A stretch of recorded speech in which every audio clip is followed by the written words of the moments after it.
Assalamualaikum warahmatullahi wabarakatuh. Nama saya Sumiati, NIM 2120333 dari kelas PAI Fakultas Tarbiyah dan Ilmu Keguruan. Izin Bu untuk membacakan soal serta jawaban untuk memenuhi tugas UTS pengembangan kurikulum yang terdiri dari 6 soal. Yang pertama ialah, apakah kurikulum itu selalu berubah? Demikian pertanyaan yang sering diucapkan orang ketika menggapai terjadinya perubahan kurikulum di Indonesia. Jawabannya pun juga sangat beragam, tergantung pada persepsi dan tingkat pemahaman masing-masing orang. Sepanjang sejarah Indonesia sudah mengalami beberapa kali perubahan kurikulum. Bagaimana pandangan saudara mengenai hal ini? Apakah dampaknya bagi sistem pembelajaran di sekolah? Dan jika saudara diangkat menjadi Menteri Pendidikan di Indonesia, apa gagasan rasional saudara mengenai implementasi kurikulum dalam meningkatkan mutu pendidikan di Indonesia? Yang pertama ialah, kurikulum pendidikan selalu akan berubah sesuai dengan perkembangan zaman dan sebaliknya. Kalau kurikulum tidak perlu diubah ketika zaman tak menunjukkan perubahan. Kurikulum di Indonesia selalu berubah-ubah karena mengikuti adanya perkembangan zaman yang telah menjadi, terutama pada perkembangan ilmu pengetahuan dan teknologi yang semakin canggih. Sedangkan yang poin B, ganti materi ganti kurikulum merupakan penggantian kurikulum berdasarkan perkembangan masyarakat dan iptek. Perubahan dan perkembangan zaman yang terus menuntut pendidikan di Indonesia untuk berubah menjadi lebih baik lagi, termasuk untuk menyempurnakan kurikulum. Sedangkan yang poin C, dampak perubahan kurikulum bagi sistem pembelajaran di sekolah adalah mutu pendidikan menurun dan perubahan kurikulum yang begitu cepat menimbulkan permasalahan baru seperti menurunnya prestasi siswa. Dalam hal ini dikarenakan siswa tidak dapat menyesuaikan diri dengan sistem pembelajaran pada kurikulum yang baru. Sedangkan yang poin terakhir ialah, jika saya diangkat menjadi Menteri Pendidikan, saya akan berusaha untuk mencapai tujuan dan memenuhi sebuah visi dan misi. Sedangkan soal yang nomor 2, apabila kepala sekolah sebagai tokoh kunci dalam manajemen sekolah, maka guru merupakan tokoh sentral dalam menyelenggarakan layanan pendidikan sekolah. Guru pemeran utama dalam aktivitas sekolah. Tugas guru merupakan profesi yang menuntut keahlian, bukan sekedar mengajar. Guru memegang peranan yang cukup penting dalam perencanaan, melaksanakan maupun mengembangkan kurikulum bagi kelasnya. Lalu, bagaimanakah menurutmu saudara aktivitas pengembangan kurikulum dilakukan oleh seorang guru? Menurut pemahaman saya, dalam pengembangan kurikulum, guru dapat melaksanakan beberapa kegiatan, yaitu merencanakan, melaksanakan, mengevaluasi kurikulum.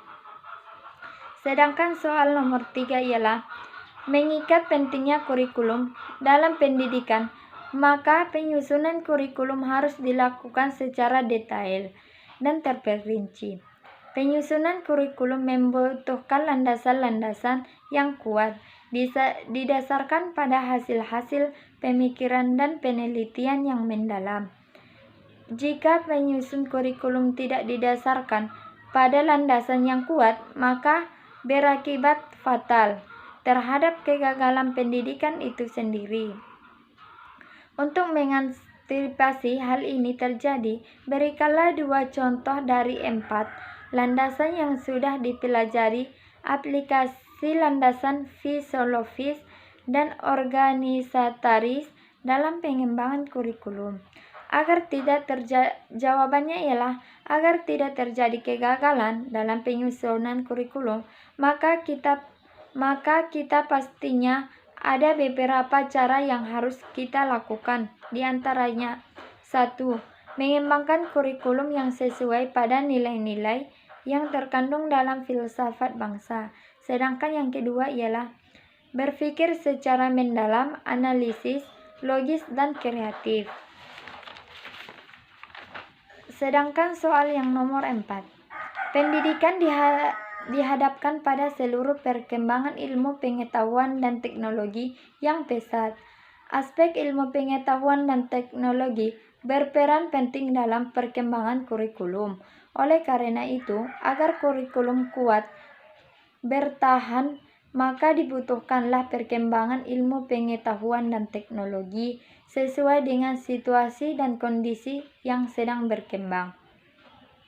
Untuk itu, bagaimanakah cara terciptanya proses pendidikan yang sesuai dengan perkembangan masyarakat, mengingat perkembangan ilmu pengetahuan dan teknologi yang telah banyak berubah sistem nilai yang sudah ada sebelumnya?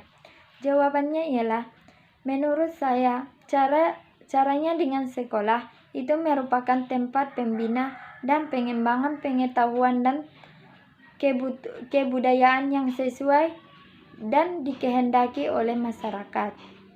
Sebaliknya, masyarakat diharapkan membantu dan bekerja sama dengan sekolah agar program dapat berjalan lancar dengan lulusan yang dihasilkan memenuhi kebutuhan masyarakat. Sedangkan soal yang kelima ialah, kita tahu bahwa perubahan kurikulum dari waktu ke waktu tidak lain adalah untuk mengembangkan kurikulum sesuai dengan yang diharapkan. Namun, kenyataan yang terjadi dalam proses pengembangan tersebut dapat kendala yang dihadapi dalam proses pengembangan kurikulum, misalnya permasalahan dari kepala sekolah, guru, masyarakat, permasalahan dari birokrasi, dan bahkan biaya. Apa sebenarnya yang terjadi permasalahan dalam pengembangan kurikulum yang disebutkannya? Karena proses pengembangan kurikulum tidak pernah berakhir. Jawabannya ialah, terjadi kesalahan di kurikulum adalah masyarakat yang tidak disiplin maupun tidak mematuhi peraturan. Solusinya, kita harus tegas dalam peraturan dan mengasih denda kepada orang yang melanggar aturan itu. Sedangkan soal yang keenam ataupun yang terakhir ialah, salah satu kebijakan Departemen Agama terhadap madrasah yang sangat cukup mendasar adalah dibuatnya surat kesepakatan berdasarkan SKB 3 Menteri, yaitu Menteri Pendidikan, Kebudayaan, dan Menteri Dalam Negeri, dan Menteri Agama tentang peningkatan mutu pendidikan pada madrasah. Pada tahun 1975, berikanlah contoh implementasi SKB 3 Menteri ini pada pengembangan kurikulum madrasah. Substansinya dan sasarannya apa, serta dampak dari SKB 3 Menteri ini dalam pendidikan agama Islam. Contohnya adalah menetapkan kurikulum, tujuan yang akan dicapai, sasarannya untuk pendidikan sekolah madrasah. Mungkin jika ada kesalahan ataupun salah membaca ataupun salah menjawab, saya minta maaf.